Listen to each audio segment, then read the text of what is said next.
Good day, Kentucky legislator. My name is Christopher James, and I'm a resident here in Bowling Green, Kentucky.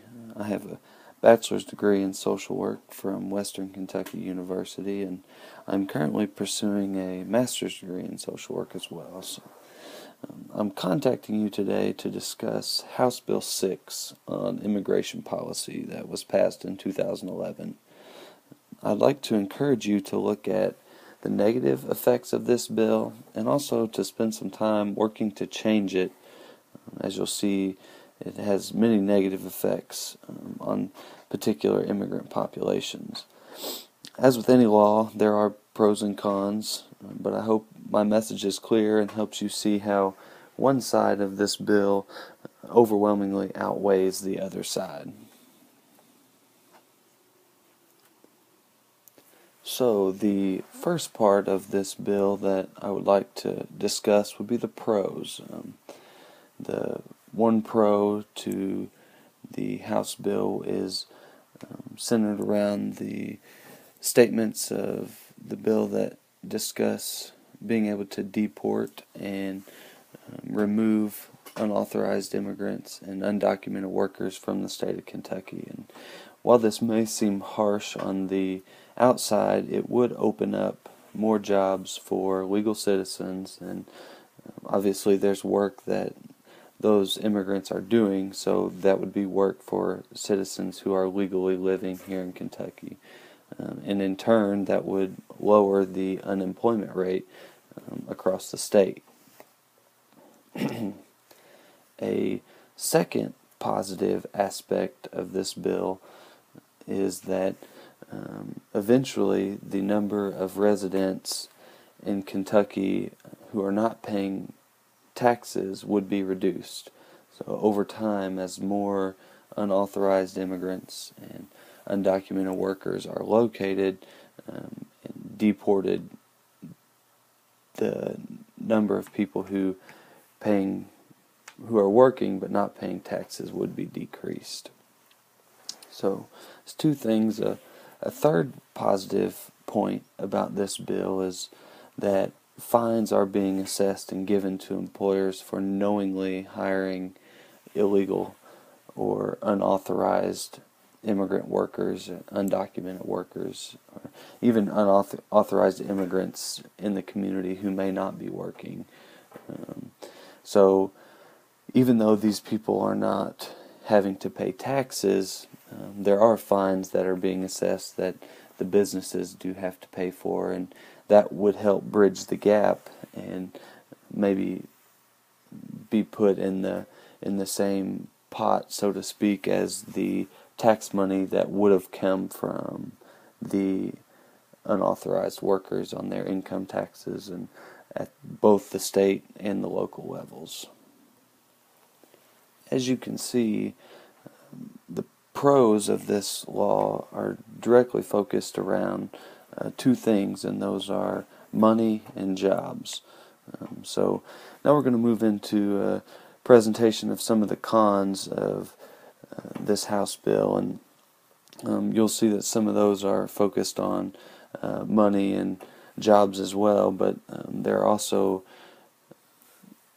some cons that focus on the people who this law affects directly. So first, this House bill directly affects all of the immigrant population simply because it opens the door for discrimination, and in a way it almost encourages discrimination against groups of people who are different from who citizens or law enforcement would normally see as citizens. And the discrimination occurs whenever law enforcement begins questioning citizens who appear to be different or who appear to be unauthorized, which in many cases they do not appear any differently than an authorized immigrant or an immigrant who has legal status in the state. In addition, the Homeland Security Newswire article in 2011 reports that it makes it illegal for any unauthorized citizen to step foot in Kentucky. So, in turn, that makes it unattractive for immigrants to come to Kentucky, and that has a couple negative effects. One, it decreases the diversity. It shows that, immigrants are not welcome here, and immigrants are not going to want to come here if they're going to be pursued as being unauthorized, even though they've went through the steps and gotten legal status. And two, the diversity is going to be lower, and diversity is a good thing. Diversity helps bring new ideas and new concepts into an area that maybe is stuck on old concepts and old ways, and these people, many of them contain great assets and are very intelligent people. They just, are looking for a new place to live. Okay, so the third con of this law is that a large amount of the tax money that is being brought in from the working people who pay their taxes and are legal citizens, a large amount of that money is going to be spent on enforcing immigration laws, where maybe that money could be spent better somewhere else. It's now being spent enforcing these strict immigration laws. And another negative aspect of House Bill 6 is that budgets are going to be cut and taxes are going to go up due to the drop in payroll taxes from unauthorized workers. And you think, well, if they're unauthorized, they're not paying taxes, but as you know, Arizona has very similar immigration laws as Kentucky, and Arizona had the same idea, but Arizona saw over a 13% decrease in their payroll taxes after just the first year that the laws were in place. And that was reported in the Courier Journal here last year, 2012. So, and there are many other financial setbacks which I'm going to discuss here shortly, but you can see that there are both pros and cons to this bill. Now I'd like to move into not support this law, being you are a state official. And so the first main reason I feel you should not support this bill is due to the discrimination and racial profiling it's going to bring about.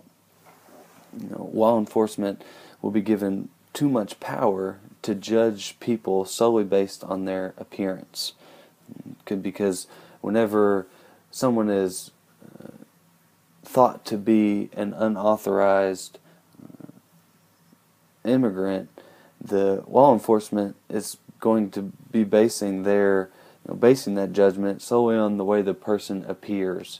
So there's no way to distinguish between legal and illegal whenever they're basing that solely on appearance. And also, it's going to create a negative stigma around the immigrant population, and that's going to be around the whole immigrant population, even those who are here legally and are contributors to the success of our communities. The second main point I'd like to address is, according to Delahunty in the article in the Courier Journal in 2012, Kentucky would be severely negatively impacted if all the unauthorized citizens were removed from the state. Some of the stats that he presented, the state would lose over 12,000 jobs, over $1.7 billion in economic activity, and then also over $700 million in gross state product.